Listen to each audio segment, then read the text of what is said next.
एक सच्ची घटना सुनाते हैं। पूज्य गया प्रसाद जी महाराज ब्रजवासी, ब्रज के रहने वाले, गोवर्धन में रहते थे और 1000 भाग्यवानों में कुछ भाग्यवानों की गणना की जाए, एक मेरा भी नाम जोड़ लेना।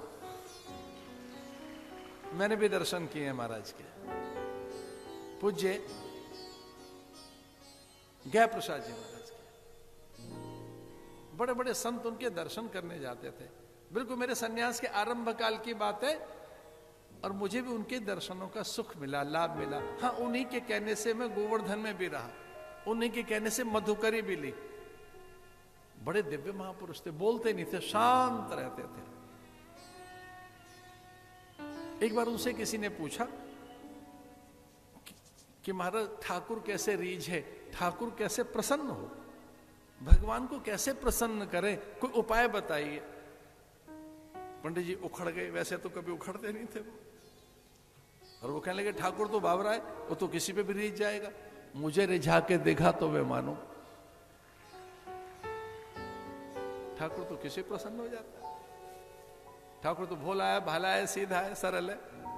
ठाकुर कैसे प्रसन्न हो, वो तो प्रसन्न नहीं है, उसे तो पाप देखते नहीं किसी के। सन्मुख होए जीव मोहि जब ही, जन्म कोट अघ नासई तब ही। भगवान को तो किसी के पाप देखते ही नहीं, वो किसी के पाप क्यों देखेंगे? पाप देखने के लिए बैठे हैं भगवान,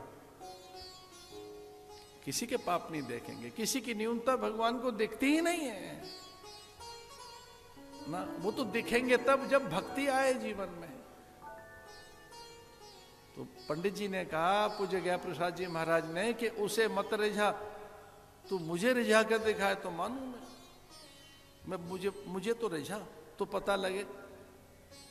बात हल्की सी है लेकिन सच्ची बात है, बात आई गई हो गई। अचानक ही पंडित जी ने पूछा था कुछ महीनों के बाद, अरे वो एक आया था बावरा साहब, वो कहाँ है? तो उन्होंने कहा बहुत दिनों से गऊओं की सेवा में है, वो वहां से निकला नहीं है। महाराज ने कहा बुला लाइए, मैं प्रसन्न हूं उससे। और वो सामान्य व्यक्ति नहीं था, एक बहुत बड़े सेठ थे, घर लौटा नहीं हो। उसने कहा मुझे प्रसन्न करके दिखा तो मैं मानूं, मुझे तो प्रसन्न कर। महाराज को गऊ अच्छी लगती थी, कई महीने वो गौशाला में ही सेवा करता रहा, गोबर उठाता रहा, गऊओं को जल पिलाता रहा, चारे की व्यवस्था करता रहा, उनकी पीठ सहलाता रहा, जहां गऊ सोती वहीं सोता रहा। और 3 महीने के बाद महाराज को याद आई, एक बावरा सा आया था, बुलाओ कहाँ है? कि जी गौ, वो तो वहां कहीं पता नहीं कौन से गांव में किसी गौशाला में है। बुलाया गया और महाराज जी मुस्कुराते उसे देख रहे थे। भक्ति सिद्ध हो गई, इतना ही काफी है कि संत आपको देख के मुस्कुरा जाए।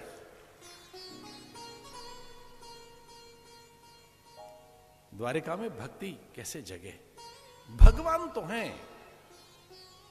बड़ी व्याकुल थी रुक्मणी, सत्यभामा, जामवंती, कालिंदी, कि भगवान तो हैं, यहां थोड़ी भक्ति चली गई है, द्वारिका में भक्ति आनी चाहिए। कैसे करें? भगवान ने संकेत समझ लिया और भगवान ने नारद को बुलाया मन से ही। मैंने कहा नारद कोई और नहीं, भगवान का मन है नारद। भगवान ने आह्वान किया और देखिए नारद जी पहुंच ही गए। पर नारद जी रुक्मणी के महलों में नहीं गए, सत्यभामा के महलों में चले गए। 7 भार सोना, लगभग 7 किलो सोना रोज, इतना तो वहां से चढ़ता था, लगभग इतना। अकेला, वो बहुत संपन्ना थी, सोने के महल बना सकती थी वो, इतना। वहां पहुंच गए नारद जी। नारद जी का बड़ा आदर किया। सत्यभामा जी ने, देखिए आप आ गए, मैं कितनी भाग्यशालिनी हूं। ऊंचे से आसन पर बिठाया और नारद जी प्रशंसा करने लगे कि आप कितने भाग्यवान हैं, भगवान के साथ हैं, नारायण की अपर्धांगिनी है। पुण्य तो देखो, आपका साधन तो देखो, परमेश्वर की अर्धांगिनी आप हैं, आप सुंदर हैं, सुजान हैं, संपन्ना हैं, सर्वथा योग्य हैं। जब नारद जी बहुत गुणगान करने लगे तो सत्यभामा के मन में उत्सुकता पैदा हो गई और वो कहने लगी कि महाराज जब साधु बहुत प्रसन्न होता है तो उससे वरदान मांगना चाहिए। साधु जब बहुत प्रसन्न हो तो उससे प्रश्नोत्तरी करनी चाहिए। साधु जब बहुत प्रसन्न हो तो ज्ञान लेना चाहिए। अब आप बहुत ज्यादा प्रसन्न दिखाई दे रहे हैं, तो नारद जी ने कहा कोई मन की बात हो तो पूछ लो। उन्होंने कहा हमारे मन की तो बात एक ही है कि भगवान सदा हमारे बने रहें। तो नारद जी ने कहा हमारे या केवल आपके? वो तो सबके हैं। तो सत्यभामा से चूक हो गई, कह लगे मेरे ही बने रहे बस भगवान। बोले ये तो कठिन है, तो भक्ति से प्राप्त होते हैं भगवान। तो उपाय बताइए। बोले सदा आप ही के बने रहेंगे और किसी के नहीं। आपके ही रहेंगे भगवान और किसी के नहीं। एक उपाय करना पड़ेगा छोटा सा। क्या? बोले जो मन वांछित वस्तु है, जो प्रिय वस्तु, उसका दान कर दीजिए। कोई चीज का दान कर दो। साधु ब्राह्मणों को देखकर दान करना चाहिए। कोई चीज का दान कर दीजिए जो प्रिय वस्तु हो। लेकिन ध्यान रखना जो प्रिय से प्रिय वस्तु उसका ही ध्यान करना। जो सबसे प्रिय हो उसका ही दान करना। तो सत्यभामा कहने लगे हमारे प्रिय तो ठाकुर हैं और तो कोई प्रिय नहीं, सब चीजें यहां हैं ही, तो ठाकुर का ही दान कर दो। तो ठाकुर हमारे सदा प्रभु मेरे बने रहेंगे। बोले दान तो करके देखो, सदा आप ही के बने रहेंगे। और बस संकल्प करवा लिया नारद जी ने। जम्मू द्वीपे भरत खंडे भरतखंडे भारत वर्षे पश्चिमी प्रदेशे द्वारिका, हाथ में जल देकर, और सत्यभामा को ध्यान नहीं रहा, वो भगवान का दान करके और कहने लगे मैंने ठाकुर आपको दिया दान में। इतने में भगवान आ गए। और जब भगवान को आते हुए देखा तो नारद जी ने कहा कि बाकी की चीजें तो बाद में होंगी, पहले हमारी वीणा पकड़ लीजिए।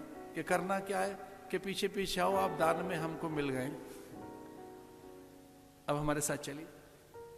नारद ने वीणा दी, भगवान पीछे पीछे। तो पूछा जा कहां रहे आप? उन्होंने कहा जहां जहां मैं जाऊंगा वहीं ये जाएंगे। ये वेश बदल लिया करेंगे, अथवा तो गुप्त हो जाएंगे, अथवा तो कोई और रूप धारण कर लेंगे, पर अब ठाकुर मेरा है। अब वो रोने लगी कि ये क्या किया आपने? ये तो यहां से मत लेके जाओ, उन्हें छोड़ देंगे। इनके बदले कुछ दान दे दीजिए। इनके बदले दान, हाँ जो अच्छा लगता है वो दे दो, इन्हें रख लो। कहते हैं तराजू पे भगवान बैठा लिए और अच्छा अच्छा चढ़ाने लगे। कहते हैं सोना चढ़ाने लगे, गहने चढ़ाने लगे। ठाकुर पर सारी द्वारिका का सोना चढ़ गया। ठाकुर भारी हो गया, बहुत भारी। तुले नहीं। बात रुक्मणी को पता लगी, वो आई और रुक्मणी ने कहा कि ये चक्कर में आ गई आप साधु के, ये नारद है। धीरे से कान में बताया ये नारद है। नारद मतलब बोले भगवान का मन है, भगवानी लीला कर रहे हैं सारी। ये सब कुछ भगवान की लीलाएं हैं। नारद की तरफ से कुछ नहीं हो रहा है, ये भगवान की लीला चल रही है। नारद भगवान का मन है। तो अब मैं क्या करूं? सत्यभामा ने कहा कि जो मन को सबसे प्रिय लगता है ठाकुर को, जो सबसे प्रिय है वो वस्तु चढ़ाओ इस पे। रुक्मणी बड़ी दीदी और पूछा सत्यभामा ने कि ठाकुर को सर्वाधिक प्रिय क्या है? बोले जो सबसे प्रिय है, जिस पे तुल जाएंगे, जिसके आगे झुक जाएंगे, शीश झुका देंगे, जिसके बिना आनाकानी नहीं करेंगे, सब कुछ खा पी लेंगे, फिर देखेंगे नहीं कौन सी क्या चीज है, वो है तुलसी। तुलसी दल डाल दो इसमें।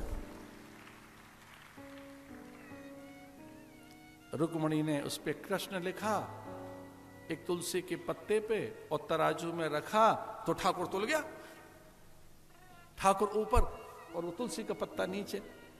नारद जी ने तुलसी का पत्ता उठाया, मुंह में डाला प्रसादी समझकर और कहने लगे रखो अपने ठाकुर को, जो इतना हल्का है पत्ते पे तुल जाता है, हमें नहीं चाहिए ऐसा, रखिए अपना, ये तो बहुत हल्का है। हम तो बहुत भारी समझे बैठे थे, बड़ा हल्का ठाकुर है, हम नहीं ले जाएंगे, इसे रखिए।